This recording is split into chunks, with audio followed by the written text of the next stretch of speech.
రష్యాని ఇంతవరకు అన్ని దేశాలు కూడా దూరం పెడతా వచ్చినాయి. ఉక్రెయిన్కి అండగా ఉంటూ వచ్చినాయి యూరోప్ దేశాలు, నాటో దేశాలు.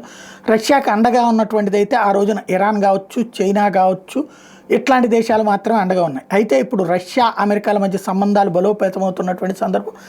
అదే సందర్భంలో రష్యాలో ఇప్పుడు పెద్ద ఎత్తున సహజ వనరులు ఉన్నాయి, గనులు ఉన్నాయి అని చెప్పడం, అట్లాగే ఆర్కిటిక్ ఖండంలో కూడా రష్యాకి సంబంధించినటువంటి పెద్ద ఎత్తున డిపాజిట్స్ ఉండటం, ఈ నేపథ్యంలో కీలకమైనటువంటి అడుగులు పడుతున్నాయి.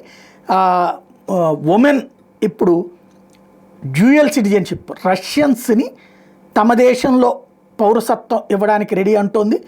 రష్యన్ మహిళలు వచ్చి అక్కడ తమ జాతీయులుగా మారడానికి అంగీకారం తెలుపుతోంది.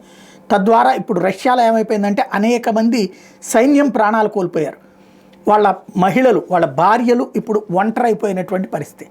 అట్లాంటి వాళ్ళని ఉమెన్ తన దేశానికి రమ్మంటోంది. అంటే ఓ రకంగా అక్కడ మహిళల కొరత ఎక్కువగా ఉంది, మగవాళ్ళకి పెళ్ళిళ్ళు జరగట్లేదు.